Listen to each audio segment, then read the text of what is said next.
পর্যন্ত তুমি অন্যের জন্য লড়াই করবে।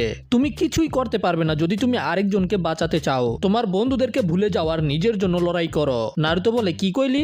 নিজের বন্ধুদেরকে ভুলে যাব? এটা কোনোভাবেই হবে না। যা কিছুই হয়ে যাক না কেন আমি আমার বন্ধুদেরকে সবসময় বাঁচাবো। নারুতোর এই কথা শোনার পরে আবারও গারার কি যেন হতে শুরু করে। তারপরে আমরা আরো একবার গারাকে ফ্ল্যাশব্যাকের মধ্যে দেখতে পাই। যখন গারা জানতে পেরেছিল ওকে মারতে আসা নিনজা আর কেউ না, এটা তো ইয়াশিমারু। এটা জানতে পারার পরে গারা একেবারে ভেঙে পড়ে। কিন্তু তখনই গারা দেখতে পায় যে ইয়াশামারু এখনো জীবিত আছে। গারা জিজ্ঞাসা করে, ইয়াশামারু তুমি এটা কেন করলে? আমি কিছু বুঝতে পারতাছি না। ইয়াশামারু বলে যে, গারা তোমার বাবা লর্ড কাজেকাগে আমাকে তোমাকে মারার অর্ডার দিয়েছে। তখন গারা বলে যে, কি আমার বাবা? কিন্তু আমি কি করলাম? ইয়াশামারু বলে, গারা যখন তোমার জন্ম হয়েছিল তখন তোমার ভিতরে একটা মনস্টারকে সিল করা হয় আর তারপরে তোমার উপরে সেটা নিয়ে এক্সপেরিমেন্ট করা হয়। আর এক্সপেরিমেন্ট করার পরে জানতে পারা যায় যে তুমি সেটাকে কন্ট্রোল করতে পারবে না। এই কারণে তুমি আমাদের ভিলেজের জন্য এখন অনেক বড় একটা বিপদ হয়ে গেছো। এটাই হলো আসল কারণ যে লর্ড কাজেকাগে তোমাকে শেষ করে দিতে চায়। গারা তখন বলে, ও তাই নাকি? তার মানে হলো তুমি শুধু অর্ডারকে পালন করতেছিলা, তোমার কাছে এই আদেশ পালন করা ছাড়া অন্য কোনো রাস্তা ছিল না, তাই না? তখন ইয়াশামারু বলে, না গারা, আমার কাছে একটা রাস্তা ছিল। এটা শোনার পরে গারা একেবারে আশ্চর্য হয়ে যায়। ইয়াশামারু বলে, হ্যাঁ আমি তোমার বাবার অর্ডারকে পালন করেছি, কিন্তু আমি তোমাকে ঘৃণা করি। তুমি জন্ম হওয়ার পরেই আমার বড় বোনের প্রাণকে খেয়ে ফেলেছো, এই কারণে আমি তোমাকে অনেক বেশি ঘৃণা করি। এটা বলার পরে ইয়াশামারু নিজের জ্যাকেটকে খুলে ফেলে আর আমরা সেখানে তার বুকের মধ্যে অনেকগুলো পেপার বোম দেখতে পাই। তারপরেই সেখানে অনেক বড় একটা বিস্ফোরণ হয়, কিন্তু তারপরেই আমরা দেখতে পাই যে ওই স্যান্ড গারাকে ব্লাস্ট থেকে বাঁচিয়ে ফেলেছে। ভাই এটা আবার কেমন কথা? কিছুক্ষণ আগে ইয়াশামারু গারার সাথে খুব ভালোভাবে কথা কইতাছিল আর ভালোবাসা কারে কয় ওইটা বুঝাইছে, আর হঠাৎ করে তার মুখ থেকে এই সবকিছু শোনার পরে তার অবস্থা তো খারাপ হবেই। যে কারণে গারা ভালোবাসা শব্দটাকেই ঘৃণা করতে শুরু করে দেয় আর তার বলা সবগুলো কথাকে গারা মিথ্যা মনে করতে শুরু করে। আর ওই মুহূর্ত থেকেই গারা একেবারে পাল্টে গেছে। এখন গারার জীবনের শুধু একটাই লক্ষ্য, গারা অন্যদেরকে মেরে এটা অনুভব করবে যে গারা জীবিত আছে। এরপরে সিন আবারও প্রেজেন্টে ফিরে আসে, যেখানে গারা সকল পুরনো কথাগুলোকে মনে করে একেবারে ট্রান্সফর্ম হয়ে যায়। আর এইবার গারা একেবারে সম্পূর্ণভাবে একটা স্যান্ড মনস্টার হয়ে যায়। নারুতো এটা দেখে একেবারে আশ্চর্য, ভাই এইটা আবার কি?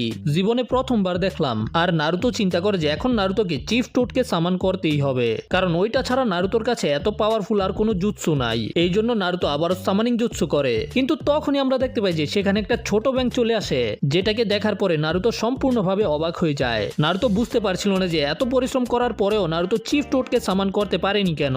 তখনই এই ছোট ব্যাঙ বলে যে, ওই আমারে কেন সামান করছো? সেখানে তোর কি দরকার? যাই হোক, তুই আমারে সামান করে ফেলছো, সেই জন্য আমারে কিছু খাওয়াইতে হইব। যদি না খাওয়াইতে পারো তাহলে তোর 12টা বাজামো। নারুতো বলে যে, আরে চুপ কর, আমার তো তোর দরকারও নাই। শালা ছোট ব্যাঙ কোথাকার, কই থেকে আইছস তুই? ব্যাগটা বলে যে, যদি তোর দরকারই না থাকে তাইলে আমারে ডাকলি কেন? তুই কি পাগল নাকি? হুদাহুদি আমারে ডাকছস? আর তখনই গারা ওদের দুজনের উপরে আক্রমণ করে দেয়। নারুতো ওই ব্যাংকটাকে নিজের হাতে নিয়ে ওই অ্যাটাককে ডজ করে আর আমরা দেখতে পাই যে ওই ট্রান্সফরমেশনের কারণে গারা অনেক বেশি শক্তিশালী হয়ে গেছে। কিন্তু নারুতো খুব ভালোভাবে জানে যে গারা এরকম কেন হয়ে গেছে। নারুতো গারার ভিতরে নিজেকে দেখতে পায়। নারুতোর মতে গারার ছোটবেলাও ঠিক নারুতোর মতোই কেটেছে। ঠিক গারার মতোই নারুতোর এমন একটা সময় ছিল যখন ভিলেজের সকল লোকেরা নারুতোকে একটা বিপদের মতো দেখতো। গারার মতোই নারুতোর কোনো বন্ধু ছিল না। নারুতো সবসময় একেবারে একা ছিল। কিন্তু নারুতোর জীবন তখন পাল্টে যায় যখন নারুতোর জীবনের মধ্যে ইরুকা সেন্সে আসে। তারপরে কাকাশি সেন্সে, সাকুরা, সাসকে, তারা সবাই নারুতোকে অ্যাকসেপ্ট করেছে। কিন্তু যদি এমন না হতো, নারুতো সবসময় একা থাকতো, তাহলে আজকে নারুতোর অবস্থাও ঠিক গারার মতোই হতো। মানে নারুতো গারার মতো একটা মনস্টার হয়ে যেত। এরপরে গারা লাগাতার নারুতোর উপরে আক্রমণ করতে থাকে। এতে নারুতো অনেক বেশি ব্যথা পেয়ে আহত হয়ে যায়। কিন্তু নারুতোর এমন মনে হচ্ছিল যে গারা নারুতোর উপরে যত আক্রমণ করছে নারুতো আরো বেশি শক্তিশালী হয়ে যাচ্ছে।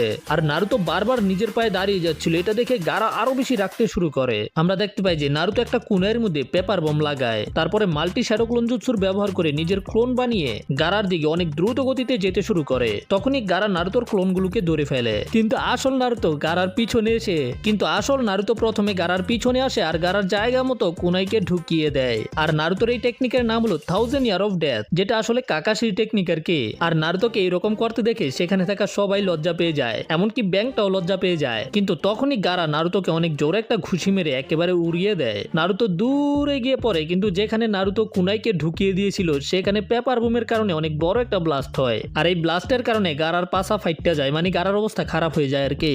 সাসকের জ্ঞান ফিরে আসে আর সাসকে প্রথমে নারুতোকে বলে যে আমার কথা শোনো, প্রথমে তোমাকে সাকুরাকে বাঁচাতে হবে। আমার কাছে এখন আর চাকরা নেই, কিন্তু আমি কিছু সময়ের জন্য গারাকে থামাতে পারবো, আর এই সুযোগে তুমি সাকুরাকে নিয়ে এখান থেকে পালিয়ে যাও। কিন্তু নারুতো তখন সাসকেকে বলে যে চুপ থাক, আমি কারো জীবনকে বিপদে পড়তে দিব না। নারুতো বলে যে আমি একটা জিনিস বুঝতে পেরে গেছি, আমরা যতই ট্রেনিং করি এটা কাজ দিবে না। আমরা অ্যাকচুয়ালি তখন শক্তিশালী হব যখন আমরা অন্য কাউকে বাঁচানোর জন্য লড়াই করি। আর তখনই নারুতো ফোকাস করে অনেক চাকরা বের করে, যেটা দেখার পরে তো সাসকের ফাইটটা যায়। সাসকে নিজের চোখকে বিশ্বাস করতে পারছিল না। আর তারপরে নারুতো মাল্টি শারো ক্লোন জুৎসুর ব্যবহার করে, এতে সেখানে নারুতোর আর্মি তৈরি হয়ে যায়। এটা দেখে তো সাসকে একেবারেই আশ্চর্য।